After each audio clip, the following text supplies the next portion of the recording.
the Extension, Education, and Economic Development Committee meeting. We'll start with the Pledge of Allegiance, please. I pledge allegiance to the flag of the United States of America and to the republic for which it stands, one nation, under God, indivisible, with liberty and justice for all. We have two people sign up for public comment today, each having 3 minutes to speak. And the first will be Pete Weinshank.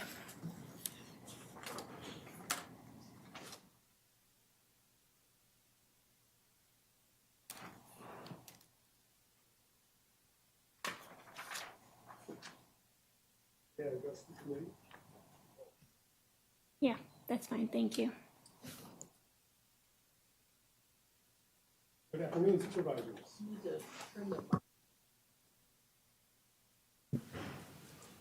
There you go. Good. Good afternoon, supervisors. I'm Pete Weinshank, 625 North 4th Avenue, Edgar, Wisconsin. Let me tell you about Tax Incremental District number 12 in Wausau. It's the city's newest TID. It's created in 2017. It's an active TID located on the east side of the Wisconsin River. According to the TID's project plan, it will close in 2041. That's a lifespan of 24 years. But what about taxpayer payback? My analysis says that the owner of an average priced house in Marathon County will get property tax relief equal to the extra taxes paid to support TID number 12 in 2074. That's a break even in 57 years. Let me put this in human terms.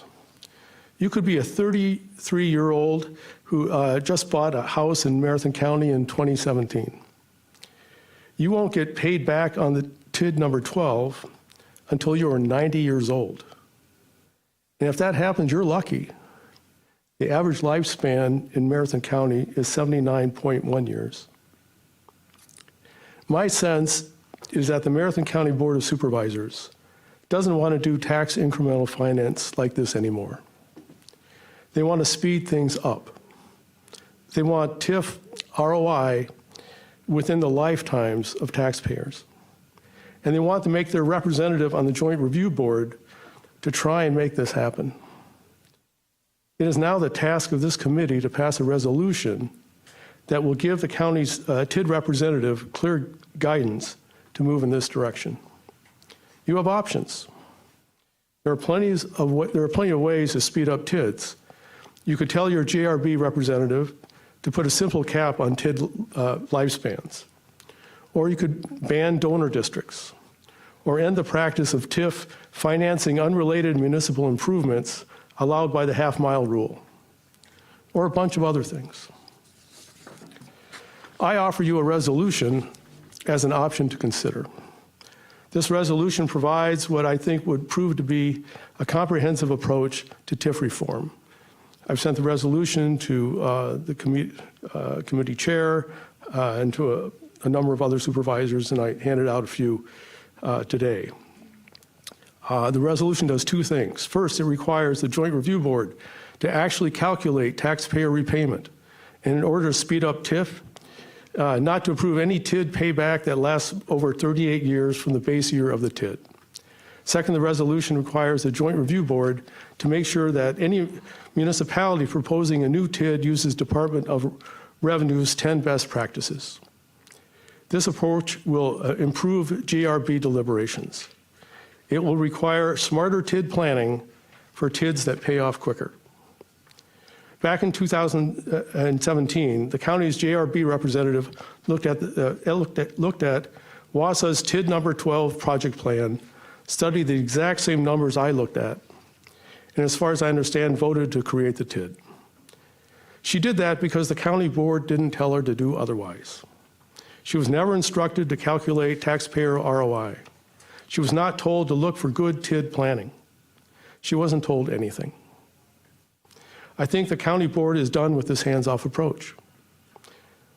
The members want a JRB representative to carry out a policy that, at minimum, speeds up TID repayment to taxpayers. I think my approach will give the county board what it is looking for. 38 years, 10 planning standards. Now, is that too much? I don't think so.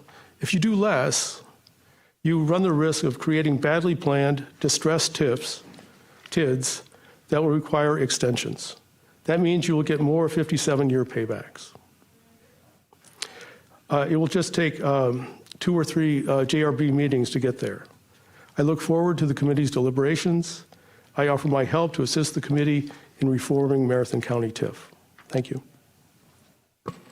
Thank you. Next, we have Dave Baker.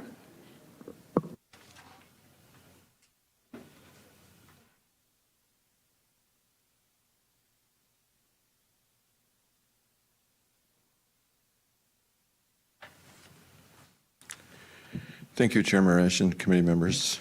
I'm Dave Baker, Corona Winter's Village President. Our village hall is located at 1582 Corona Winter Drive.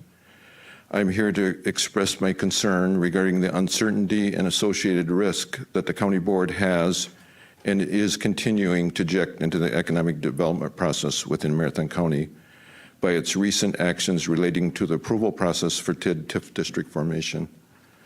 We currently have a proposed residential development of about 110 homes, which is projected to help alleviate the much discussed housing shortage within the county and add over $35 million in net new construction over the next few years.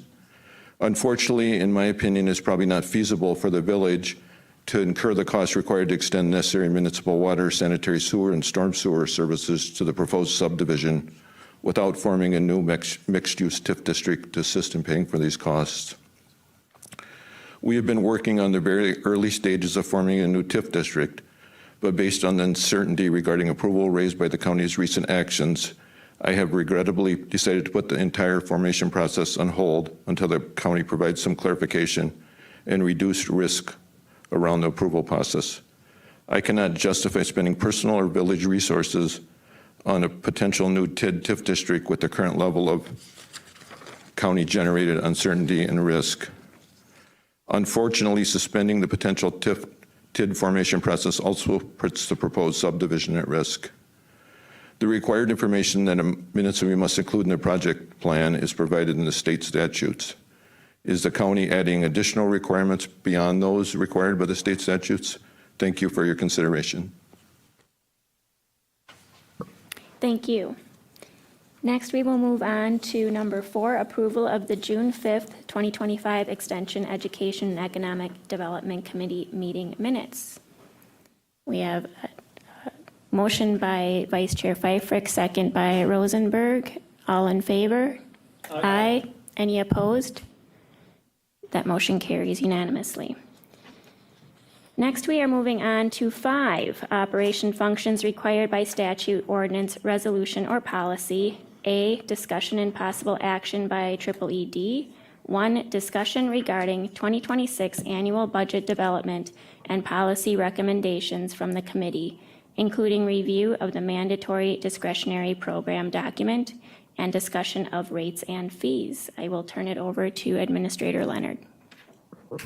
Thank you, Madam Chair. I believe Chair HR Finance and Property Committee Chair Robinson is on the WebEx, although we're having some issues with the screens in the room right now. But Committee Chair Robinson, are you still on the meeting? I am on. Do you want to kick it off, and then I'll certainly jump in at some point? Sure, and thank you. So we're starting the budget process again, and we gave you the Budget 101 at the last county board meeting or educational meeting, and consistent with past practices, we're looking for involvement of both the committees and individual county board members in the establishments of priorities and in helping to shape the budget.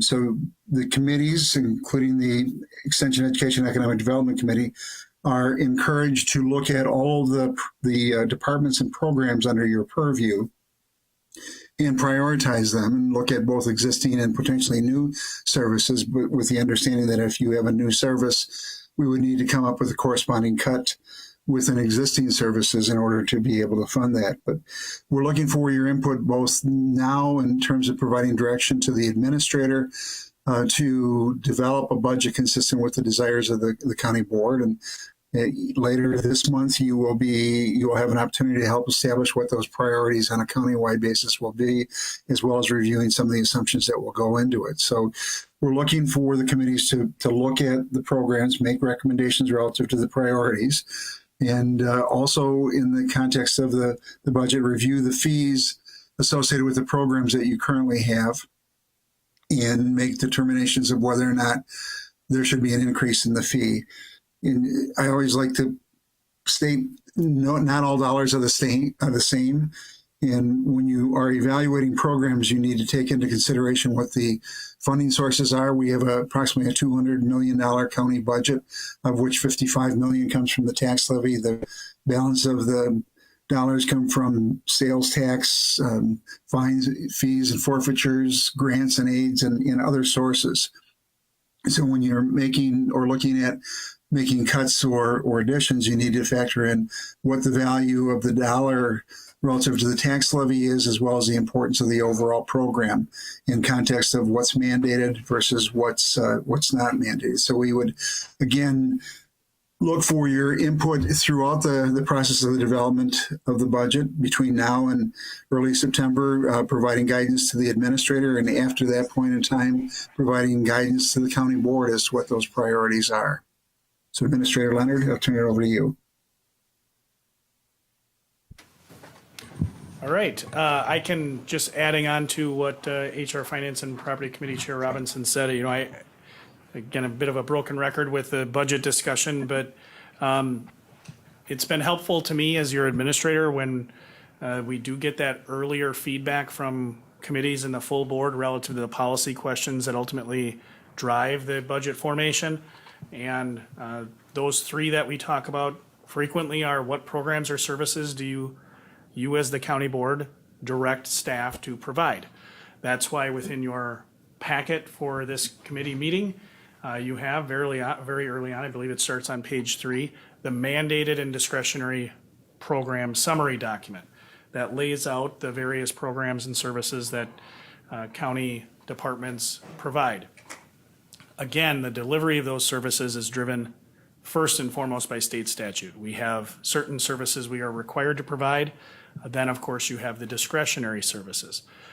So that's the what services or programs do we provide. Second policy question that it's, again, very helpful for the board to provide direction to staff on is at what service level do we provide them? So that service level can be something, it's a quality measure. It could be, the example I use frequently is a quality measure relative to highway maintenance. The county board has been very clear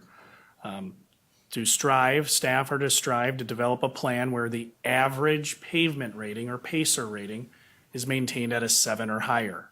So that drives the work that we do in developing the budget and prioritizing which projects we move forward at various times. Similarly, we can have quality measures relative to timeliness. That would drive staffing. So if, for example, you want us to do some evaluation relative to the timeliness of our issuance and review and issuance of permits, for example. If, it's taking too long. You're hearing from constituents something is taking too long. Well, that's going to require additional staffing. One of the tools is additional staffing to do that. And then the third policy question is, as Committee Chair Robinson referenced, fees. Now, again, state statute drives where we have flexibility. There are some things that we can't charge for. There are some things that we can charge for, but again, the ability of counties to charge fees is limited. So again, the state sets certain fees for services that we have. A good example is within the Register of Deeds office, certain fees for service for filing of various things is set by state statute. But the balance of those things that don't fall into those two buckets, you have the ability to set those fees. So this is an area where I think we've made a lot of progress over the last several years in transparency and board involvement and directive in that regard. Is in the last budget, we had a full list of all of the rates and fees that we currently have in an appendix, and that starts in your packet on page 52. So we're going to be getting guidance, staff are going to be getting guidance, general guidance from the county board in the coming month, this month, relative to what should drive those fee increases. As you all know, we seek fees for, or costs for the various things that we procure in our daily life. Those change. I can tell you that, and I think Chair Robinson referenced this in the Budget 101 discussion, that our cost to continue delivering the services also increases, similar to the private sector. Primarily, that's through compensation, health insurance, so compensation and fringe costs go up. We're going to be talking about that at the HR Finance and Property Committee again this month. So those are those primary three areas where you're going to hopefully provide additional direction. Again, what programs or services do we offer at what level and at what cost? For your committee, again, the areas you have jurisdiction, you're a bit unique in terms of your purview because if you look to the educational presentations, you do get frequent reports from county departments like the library and UW Extension, but you also get them from partners. And the library is a bit unique in terms of how its budget is set up, not to belabor the point, but there's a library board in state statute, particularly Chapter 43, puts some pretty strict limitations on what the county board's involvement in the library budget is. That is, you set the budget that is going to be levied for, but once those dollars are levied, the utilization of them is really driven by the library board. So it's certainly, I think, a great opportunity for a conversation with library leadership about what, if anything, the county board wants to see in terms of enhanced services, but just want to be very clear about the statutory autonomy of that library board. And then similarly with UW Extension, they're a bit unique in that you don't have county staff within that department.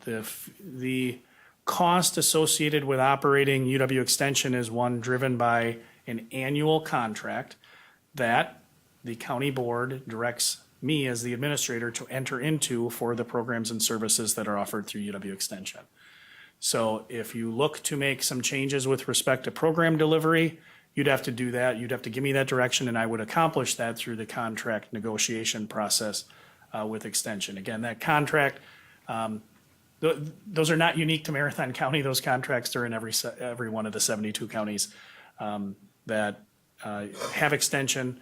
We have those contracts. They're largely identical in terms of form, but of course, individual counties can have different programs that they are seeking from Extension. And then the last piece that I'll add is you'll have the opportunity to ask questions of the nonprofits that are within the purview of this body. So Kim is here from McDevco. She frequently gives you reports on the work that her and her staff are doing at McDevco based on the contract for services we have with them. Again, if you want to continue that, that's an annual budget conversation. Do you want to continue to contract for those services? Similarly, the Historical Society, again, underneath the purview of this group. So that's just the general lay of the land we'll be giving at all of the committees. If you have specific areas that you want us to bring back and have staff appear to talk about, please let us know. We can try to answer any questions on the fly, but I much prefer the advance notice, and I know staff appreciate that too. If you want specific information, we can try to bring that and bring it at a future meeting. But this is going to be a recurring item on all of the agendas for each of the committees to permit that discussion.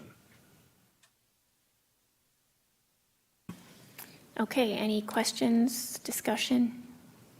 Yes, Supervisor Lemmer. Thank you, Chair Marash. I guess my question is broad in general. Many of these, I'm specifically looking at the UW Extension, and it says for all of them, it's not mandatory, but in reality, many of these programs partner with our department. So for instance, the ag, and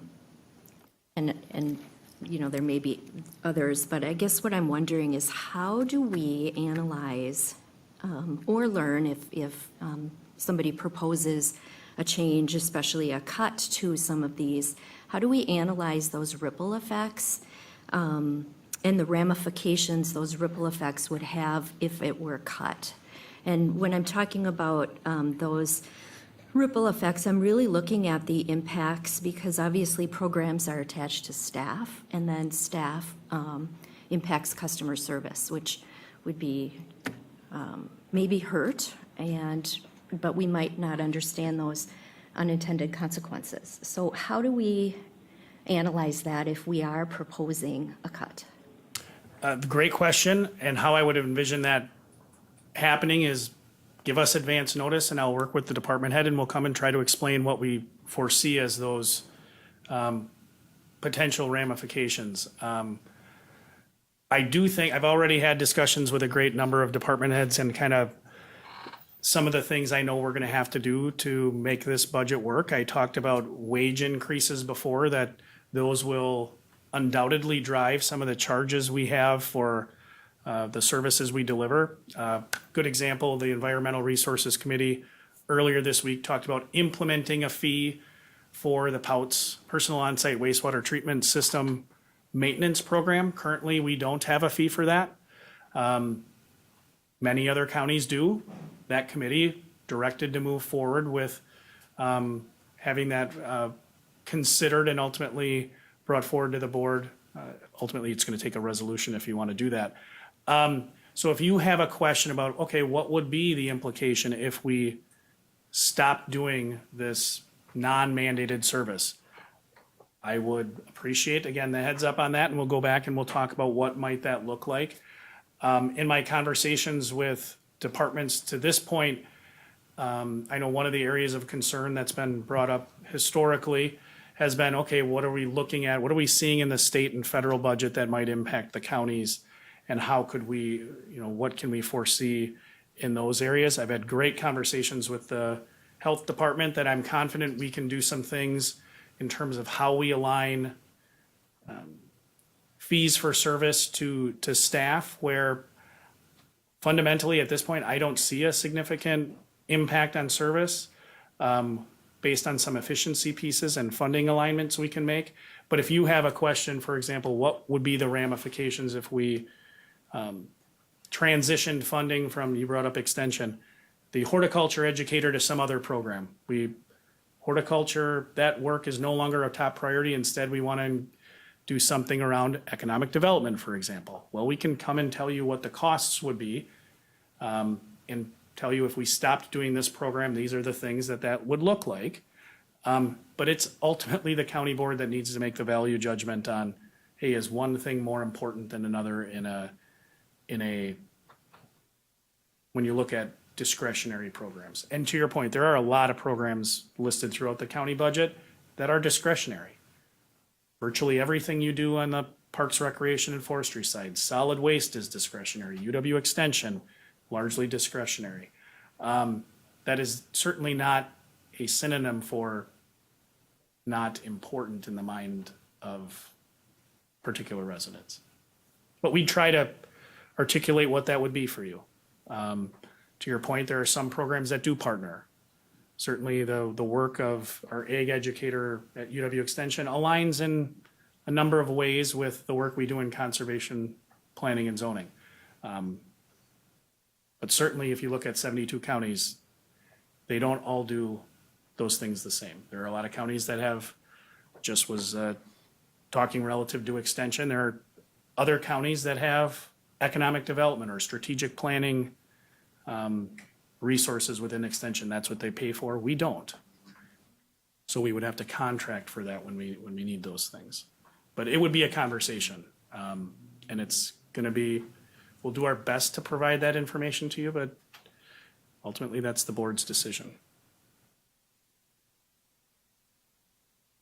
Anyone else? No? Okay, thank you. We will move on then to 5B, discussion and possible action by EED to forward to County Board for consideration. 1, resolution providing direction to Marathon County's representative to tax incremental district joint review boards and county administration regarding Marathon County's evaluation of future proposed tax incremental districts. So this was brought back to our committee so we can clarify what was unclear at the board meeting. So does anyone want to start? Vice Chair Pfeiffer. Thank you, Chair. Tax increment financing is a critical economic development tool, particularly in Wisconsin, where municipalities are significantly constrained in their abilities to raise revenue or incentivize growth. TIF provides one of the few proactive mechanisms available for local governments to spur development, investment in infrastructure, and attract private investment without immediately raising tax burdens. The current framework established under Wisconsin state statutes ensures a level of accountability and transparency in the use of TIF. However, rather than restricting its use further, we should focus on strengthening oversight and best practices to ensure long-term fiscal health and equitable outcomes. Further limiting the use of TIF would undermine the competitiveness of municipalities within Marathon County, as we strive to become the most prosperous county in Wisconsin. In a competitive state and national landscape, restricting this already limited economic development tool could result in missed opportunities, stagnant growth, and diminished quality of life for our residents. I believe Mr. Weinshank's analysis is flawed in that it assumes the same level of development would occur regardless of TIF being utilized. This development would not happen but for financial support of TIF. It's one of the underlying requirements within the JRB review process. This means that the project is not economically viable without the use of TID, meaning the project is not going to happen or at the magnitude. This would leave us with dilapidated buildings and blight. A successful TID is going to cause an increase in property taxes for properties. This means commercial, industrial, and residential. While the district is active, tax increment, the difference between the original and new property taxes, is captured and reinvested in the district. Most of this costs are associated with public safety and government services, your police, your fire, things that are going to be coming out of your general fund instead of being, there's no money coming in for that as part of the tax increment district. At the same time, investment in infrastructure is a common expenditure in project plans. This saves property taxpayers money. Instead of having to use general fund money to pay for road improvements, the TID money is used for a new development that would not have occurred otherwise. I'm increasingly frustrated by the continual complaints and questions about the county's efforts in economic development. Instead of focusing on criticism, let's work together to find constructive ways to encourage growth and make progress, not create additional obstacles. So over the past, well, I don't know how long it's been since we had our meetings, probably about 12 days. I looked at the proposed resolution multiple different times and made a lot of edits and ultimately came back to really a simple revision to on the second page, the be it further resolved. And I'll read it out loud. Really the only changes with the end, and when I originally was looking at this, the 38 years was some part of that original resolution, included that in there, but I think it really doesn't make sense in this context. So be it further resolved that Marathon County Board of Supervisors will instruct its representative on any future joint review board under 66, 1105, 4M, B2M to vote to set the termination date of any TID in a manner consistent with existing law and that benefits county government and the property taxpayers, but in no case will the representative vote to support a TID that's financial projections do not recover the projected debt and TID investment in the proposed life of the district. Further, I included with my resolution the real source of where those 10 questions or considerations come from. It's directly from the TIF manual.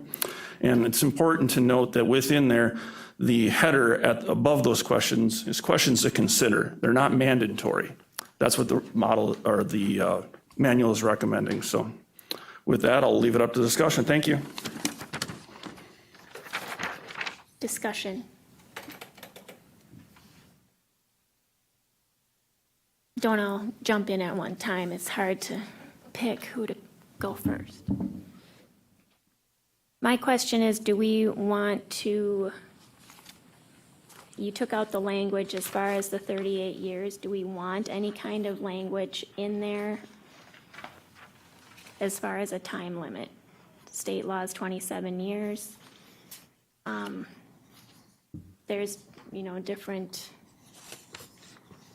time spans out there that the average lifespan of a TID that closed in Wisconsin between 2009 and 2016 was 16.37 years, or does that just make it more complicated? Yes. One of the things I was looking at and trying to come up with a maximum number of years, there's very few cases with the original 38 that any tax increment district would get beyond that. I can think of very limited examples. One was a very narrow time around 2010 where there was some exceptions made available just because of the downturn of the economy at that point that allowed for distressed and severely distressed districts. At that time, if your TID performance wasn't very great, there was a distressed district that could add additional 10-year extension on if it was severely distressed. I think the qualifier for that was it had to have lost 50% of its value from its high point, but that was the only time that anything was allowed to go above 40. With what we have, and there's so many different types of TIDs between blighted, industrial, mixed use, environmental, remediation towns, it's really all laid out within the statutes, and there's different extensions that could potentially be included or added on. I really think it's difficult just based on trying to draft a resolution that would be able to summarize and come to a point that we'd be able to capture all that. So my thought is to rely on state statutes. Any thoughts from the committee? Supervisor Lemmer? Thanks. When I was elected 3+ years ago, I asked the HRFP committee, which is the committee I was a member of at the time, for a TID 101 because I did not understand it and it was being kicked around. And when I was running, people were complaining about TID and TIF. And I talked to, I don't have my notebook, but at least 12 different people in the sphere of TIF and TID, economic development folks. I don't know, Randy, maybe you were one of them in the past, but and it just came to my understanding based on all of that I would not want to monkey around with TID at our level. I just feel like it seems not really our role. So then I guess I do wonder, because this is a state mandate, or not a state mandate, but it's a state statute that dictates this, I feel like it should be left, that's where the advocacy should be happening, not really here. But that's all I have to say, I guess. Thank you for that. Supervisor Rosenberg? How is this resolution addressing the problem of the TIDs that aren't succeeding and the donor TIDs? And, you know, there's a lot of, I don't know what to call it, stuff that doesn't work out and wasn't well thought through in the front end. And I'm wondering how this is helping us and whether it's putting a strain on our representative. I'm assuming our representative has good judgment, and I don't want to see him in a box if there's something innovative or you know, that you don't typically see and you can't project. So I guess how are we addressing not having sort of loser TIDs and then having a good TID and just donating it off to the one that's not working, so that's really not helping us anyway.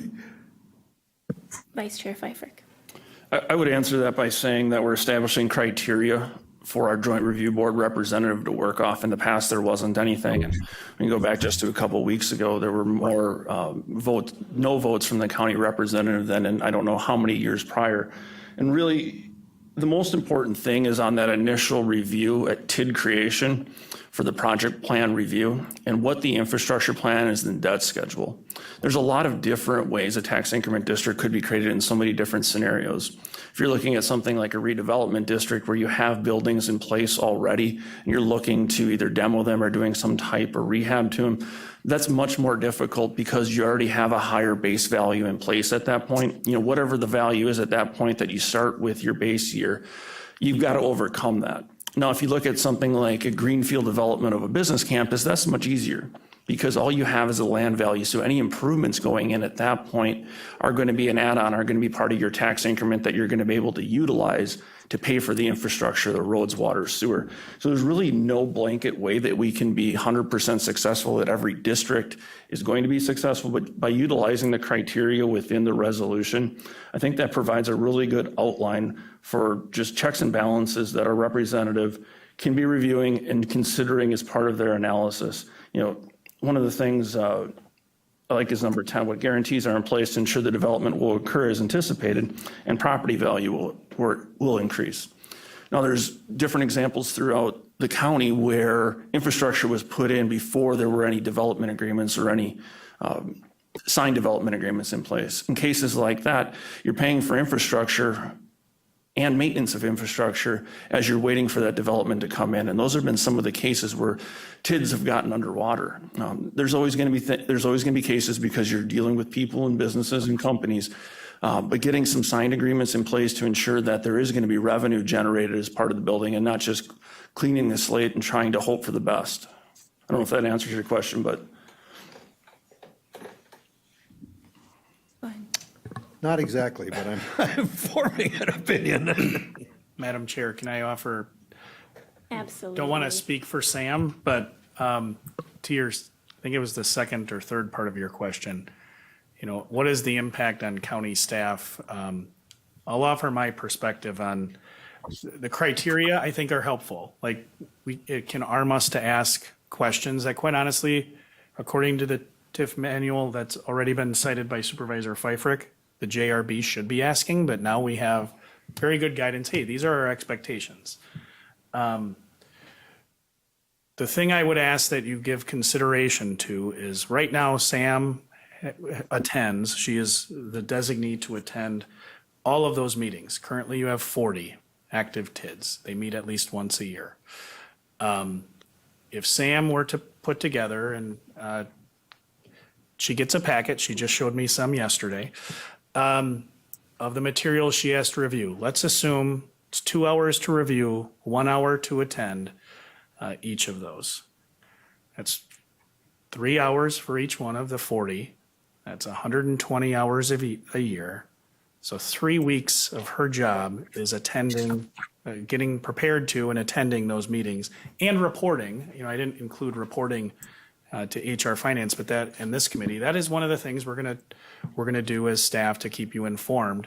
I think to Supervisor Lemmer's earlier point, knowledge is important. Seeing what, hey, this is where the TIDs are, this is how they're performing, regardless of whether you're actually gonna do anything about it, just so you know, I think is important. But that's 3 weeks of Sam's time. My only ask of you, and I'm not trying to sway your discussion, but giving consideration to if any of the criteria are overly complex, where, hey, we're going to do significant analysis beyond what's already being done by the municipality relative to the payback, that comes with a choice, or I should say it has an implication on Sam's other work. I mean, if we add another hour to, hey, we're going to do some complex financial modeling based on something else, some other criteria than what the municipality is doing, I mean, that's going to have an impact. I'll find a way to make it work. Sam and I will talk, but it's just a consideration that always is in my mind from the staff perspective. What is the value add? What's the value proposition for the extra work you're asking us to do? And I guess that would be my only question with respect to the current resolution and the financial projection, just to make sure that we understand what you mean by that the financial projections, I'll state it in a positive way, would recover the projected debt and TID investment in the proposed life, just so we're on the same page as to what that means, so that when Sam is attending those meetings, we're making good on your direction. The rest of the resolution, I think, makes logical sense, and I think staff will be able to execute on that in the way that we would do that. I'm confident would meet your goals. My only ask for clarification, I guess, is on the redlined piece of what was handed out. just so that we're doing that math problem the right way. Go ahead. If I could respond to Administrator Leonard on that, it's really just looking to ensure that that's going to be erased by the end of the district. Which I think is, I mean, that's the financial plan, right? Yeah. Is it's got that's required by state law that Yep. they do that? Okay. Is there any verbiage we want to include in there so that it's clear? No? I think with that discussion, Sam, is there any, I think that's fine. Okay. Yes, Supervisor Rosenberg. Two things bother me. One of them is if you have a successful TID district and you have a loser or one that isn't performing as well, it's not called a loser. But then you turn this one into a donor district. So no matter what analysis you did on the front, it's doing something else. The other piece of it is at the end of the district, they can add a year on. So everybody's paying for whatever housing project. I mean, those are things that don't have anything to do with the analysis of the TID. They shouldn't be there. I mean, the legislature put it in for whatever reasons they do, but those things are not part of what you're seeing up front. And I think it's wrong. Yeah, and I agree that's a state statute deal, and legislators always changing around tax increment law. One of the things, I'll use the city of Mosinee as an example with their two districts. So they've got a downtown TID, and then they've got their business campus by the airport. Their business campus has been highly successful and be able to funnel some of that money through a donor TID to the downtown. Now, that's also helped the downtown where I talked about earlier how you have redevelopment areas. You have existing buildings there, you have a higher base value. So trying to pay off the investment in those downtowns is very difficult. Ultimately, it's going to make both of those areas better in the end, where they've been able to do a number of big projects with Cobblestone as well as the Mosinee Brewery. It's not perfect. There's things I would change about the state statutes as well, but I think keeping ourselves on an even playing field with the rest of the state is the best thing for Marathon County.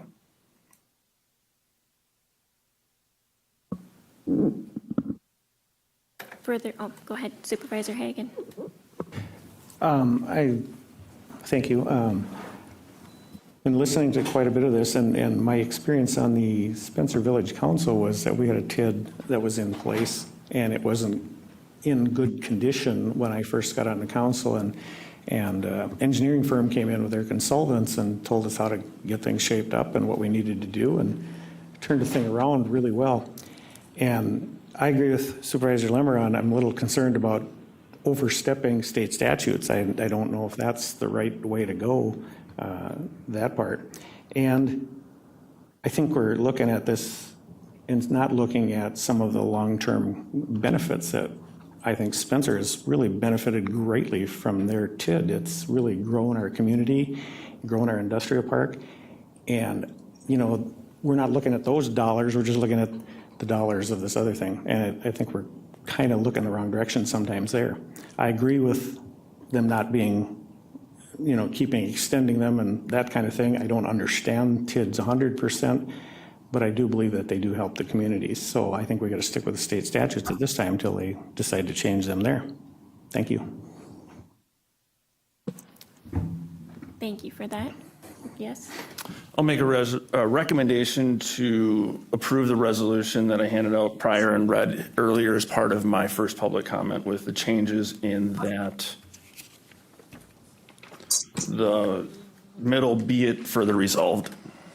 Okay, we have a motion by Vice Chair Fickrick. We have a second by Supervisor Hagan. Do we have any discussion? Supervisor Lemmer. Does the wording need to change, in your opinion, Mr. Administrator, to make it more positive, or is it fine the way it stands? My read is I think it's fine, particularly with the discussion you've had to clarify kind of what that intent is with respect to projected debt and TID investment and as opposed to some sort of return on investment for the return on investment calculation. It's not the latter, it is the former. So I'm fine. I do have one little suggestion, we'd make it the projected debt, right, as opposed to debit. But other than that Scrivener's correction, I think we're good.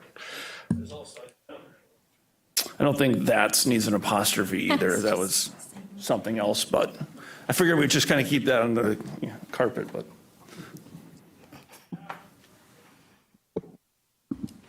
Are there any other typographical considerations to make before we move ahead? Yes, Supervisor Lemmer. I do believe the word do needs to be changed to does And where would that be in the document more in the red specifically? line. I think it's Oh, respectfully, I think it's, the language above says, but in no case will the representative vote to support a TID that financial projection do not recover. So it's essentially a double negative. Fair enough, thank you. any other discussion? Yes, Supervisor Rosenberg. Did this motion get a second? Yes, by Supervisor okay. Hagan. That's okay. All right, well then we will vote. All in favor? Aye. Those opposed? Nay? Nay. I was not a nay, I just said that. Okay. I was a yay. Okay. It passes. Thank you. Not unanimously. We are moving on to number 6, educational presentations and committee discussion. A update from administrator on offer to purchase county property at 518 South 7th Avenue, Wausau, the Marathon Hall dormitory building, and next steps. Administrator Leonard. Thank you, Madam Chair. And this was an item that was put on your agenda after speaking with the chair. An update was given on this item at the HR Finance and Property Committee, because of course that's the committee that really provides staff direction relative to buildings, and particularly it's the committee where we take items that may ultimately result in the divestment or selling of property before they make their way to the county board. So earlier this year, in early May, we did get a request, or I should say, we were advised that there was interest in potentially acquiring the former dormitory building. And just for background, that building has been, as I know all of you on this committee are well aware, but it's been a topic of discussion. The dormitory really has not been utilized for quite a number of years for campus use, and the university expressed quite a number of years ago that it didn't foresee ever needing to have that dormitory for campus-related use. So in 2020, in fact, the county, in partnership with the university, the county ultimately put out a request for proposal to renovate that space to provide housing-related use.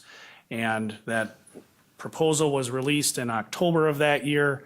We did walk through a number of developers to kind of drum up some interest in that property, but ultimately there were no takers. And I can venture a guess as to why that is, but that would just be me giving you that information, and I'm not sure it's overly valuable. But what I can tell you is that's the history. So earlier this year, we were approached, and the offer, or I should say the expression of interest, is in your packet on page 71. It begins. It's from the ECDC. They expressed interest in acquiring that facility to use for a combination of uses, but primarily housing-related activities. Temporary housing for newly arrived refugee families. That can mean families not originally located in this community, but they can be relocated from other states, other communities within the state, based on how that program works. Also supportive housing for college students, in international and first-generation students in the event that it would be valuable.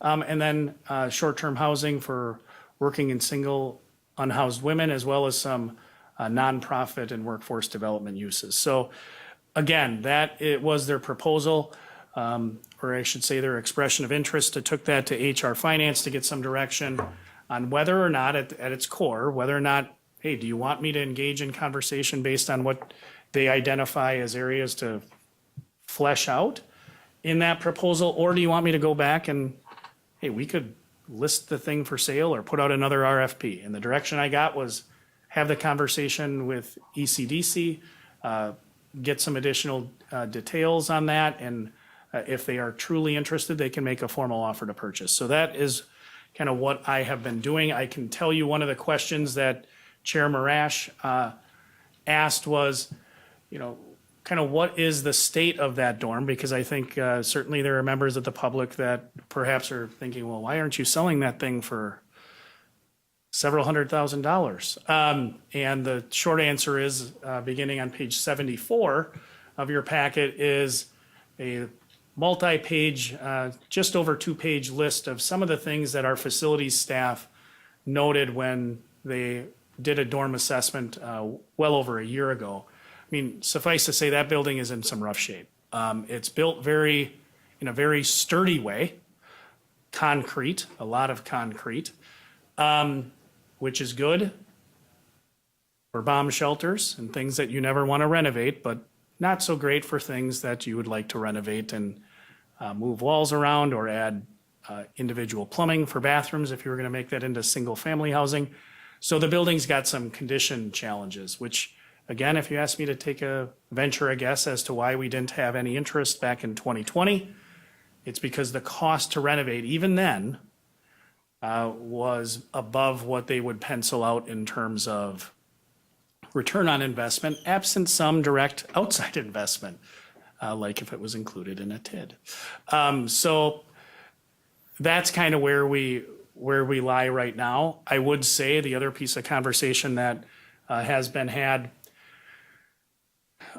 in a non-developed way at various committees, particularly HR Finance, and I think also alluded to here is, we have to do something, the county has to do something with that building.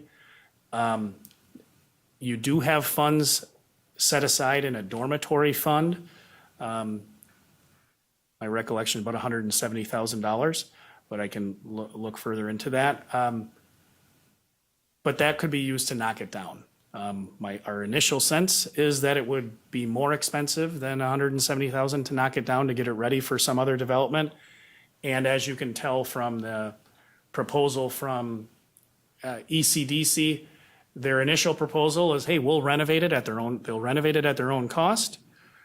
Their goal was to purchase it at a nominal rate, but that's something to be discussed. We still have to also, again, flesh out a couple other details.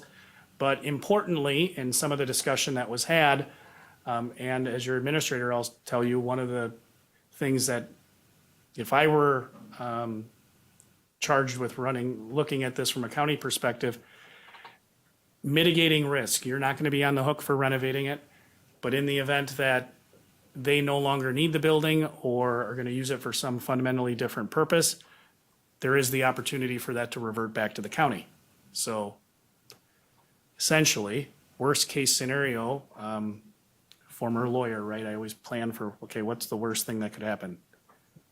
They buy it and ultimately they make no progress on renovating it.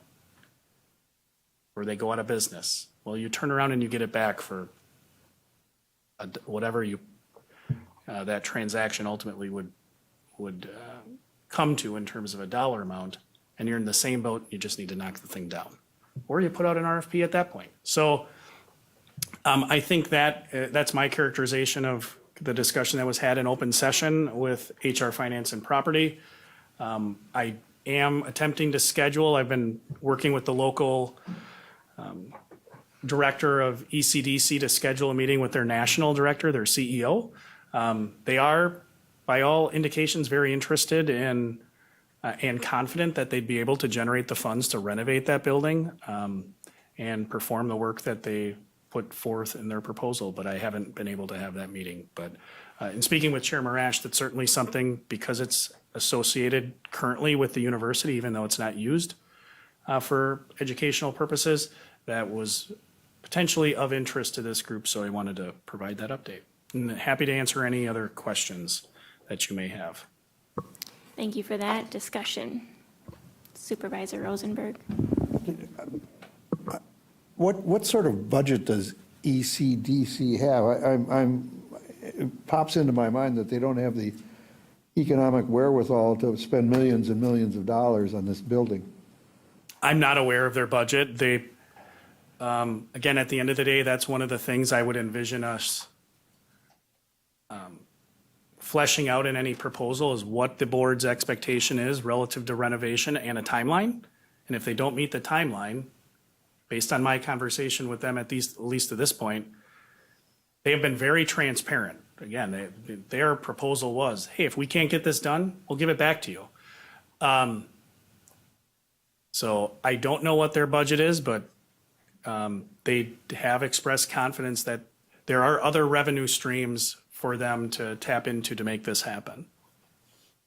Well, I'm just thinking that they're renovating buildings for millions of dollars isn't their mission. I mean, it's sort of not what they do, and anything they put in, they lose if we end up getting the building back, because it's hard to do anything with it. Yeah, I don't disagree with the sentiment. My response as your county administrator would be, from the county perspective, not our problem. Like if they aren't successful, you are in the same position you are now. Or perhaps if they're marginally successful, you're in a better position. Say they renovate it half. You now have value in a building that right now, if you were asking me what the county should do with it, you're in a position, I don't know what your options are other than to really look at demolishing the thing and working with the city to redevelop it. I don't know, Chris, sorry to put you on the spot if you have any other thoughts, but your options with that space, your no-cost options are limited. And one of the things, again, I will work to bring something more polished back. I will give them feedback on some of the discussions that have been had, but I don't know a lot of that information you're asking, and I don't know that they're gonna let me pop the hood and really look at their financials. A for-profit entity certainly wouldn't do that. They'd just turn around and buy it for $1. But Chris, I don't know if you have any thoughts on what potential adjacent uses would be for the county.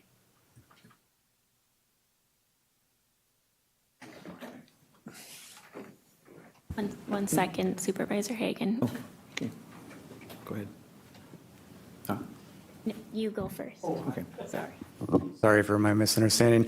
I think anything would be speculative, really, in terms of potential uses, but really any potential use would have some required investment from somewhere in order to bring the building up to a level where it would be usable for whatever the intended purpose was.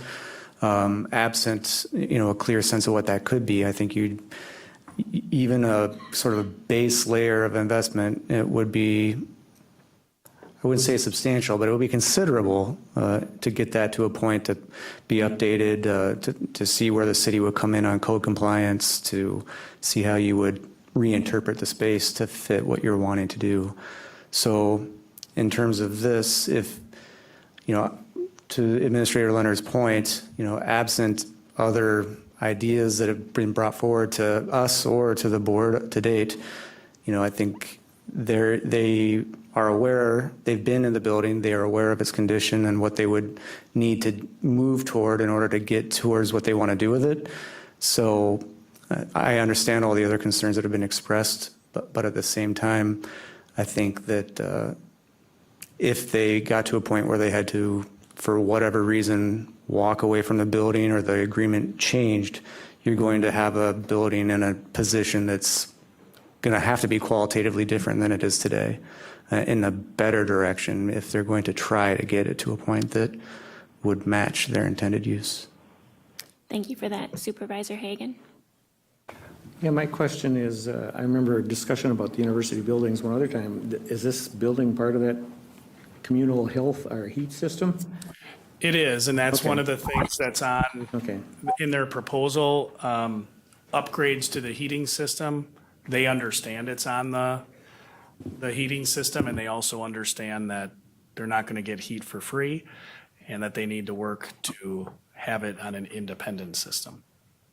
And I should have said, but I think it's page 2 of the proposal, they do lay out in general terms, albeit in general terms, the things that they're looking, the improvements they'd be looking to make. And as kind of Chris alluded to, if the building's going to be used, it's going to be a considerable investment in the multiple hundreds of thousands of dollars. Vice Chair Pfiffer. Thank you, Chair. I look at this as a great opportunity. Right now, I think this is the best low-risk option that we have. I always just assumed that we would end up demoing this building one day. Having been in there that was probably 3 years ago. At this point, I'm sure it hasn't gotten any better, and it wasn't in good shape then. Unfortunately, you look at and see a nice building, but the cost of renovation, especially with all that concrete, is significant. And even demoing is going to be very significant. We're talking 6 figures on that in terms of what it's going to cost with demo and getting everything cleaned up there. So as long as we have some type of recourse in place, whether that's right of first refusal or just a purchase back or however that works, as long as that's in place, and I think this is a great opportunity. I have heard from many constituents about this already, and I've had one in favor and the rest are not in favor. Other things that have been brought up to me are just as far as nonprofits, which on the surface, it sounds like a great idea and a good use of the building, which I've been wondering if we could do something like this for years. But with the condition of the building, it really doesn't seem that feasible to me. However, I would like to see other nonprofits have the opportunity to make an offer and not just pick one winner. We haven't made this available to anybody else. So even if we put it out for an RFP, if we got somebody else that was interested or not, I don't know.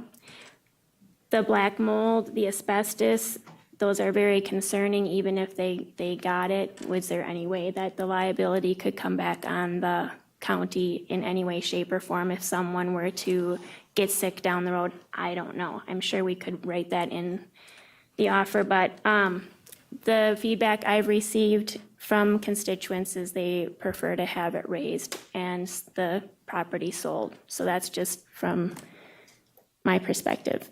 Anybody else? Supervisor Rosenberg? The other thing that weighs on my mind, and it's sort of a fool's errand to try and project, but the university is closing smaller campuses all over. What happens if that campus closes? Do you want that property, depending upon what use it gets put to in the end?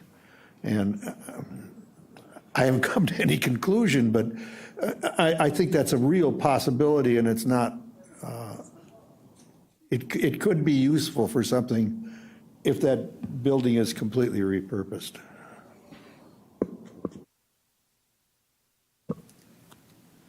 Anyone else? No? All right, so this was not on the agenda for any kind of a decision to be made, just open discussion, and we can expect to have an update in the next month or two. I think that's certainly a good timeline, and the good news is that all those things then can be hashed out. I mean, again, at the end of the day, the county board, if you want to buy property or sell it, you need to, that needs to be approved by the body. So I will certainly take that feedback and at least convey that to ECDC so that they can address any of those, as many as they can, address those concerns when they present their proposal to the board. And I would like to have a decision made in time for your budget in case we do want to move forward with raising, so we can budget that in. Sure, we can work on getting an estimate for raising. Thank you. All right, we're moving on to 6B, McDevco monthly report. Kim, do you have anything other than what's in your report you'd like to tell us about? No, just, update. I touched on this last meeting. In 2019, we entered into a Marathon County revolving loan fund agreement with the county with a subsection of the Judd S. Alexander as a private donor to that fund. $1 million was committed from the county and $1 million from Judd Alexander. And the way it works is the county portion draws at a faster rate. We have about 120,000 left that we can draw from the county portion. It's a positive thing. That means we've lent a lot to businesses in Marathon County, and we have additional funds committed to continue funding once those funds are drawn. So thank you for your support and partnership. We're happy that those funds are out in the community and they're working, and we have additional funds ready to go when that remaining balance is drawn down. Great, thank you. We'll move on to UW Extension Monthly Report. Patrick, do you have anything? No, nothing that's other than the House did pass the final part of the bill that does eliminate the funding behind our SNAP-Ed FoodWise personnel. What's the interesting thing when it came back to the Senate, the program still exists, but the funding is what's been removed. So a little different change than just eliminating the funding in the program. It's just eliminating the funding, which still results in the same result. It's still elimination of 120 staff statewide. So unfortunate news to happen today, so it's been a somber part at the extension. However, that has not stopped the great work that we do on a daily basis. To Supervisor Lumber's point, the partnership we've grown, never stops. So we continue to work with the plan zoning, ADRCs. Those are the great partnerships we'd love to work with. That's where the work gets done. So thank you, Madam Chair. All right, okay, and then we have UWSP WASA report. Miranda? Hello. Not too much else to report from me. We are in probably our quietest time of the year, which I think makes this a good time for us to be going through our transition to Workday. So if you see any UW staff looking a little frazzled over the next couple of weeks, just know it's because we go live with Workday on Monday. So that's taken up a lot of our time. And it has just been super, super fun for us to have a bunch of kids on campus over the last month, with Upward Bound still going on and College for Kids last week. And it makes us really excited to have had them there and then get a little bit more quiet time before our students come back in August. Super, thank you. All right, next we have next meeting date and time, announcements, and future agenda items. Committee members are asked to bring ideas for future discussion. Our next meeting will be Thursday, August 7th at 3:00 p.m. Does anyone have anything to add? No, then I will take a motion to adjourn. From Hagan, second. Unger, all in favor? Aye. Thank you, everyone.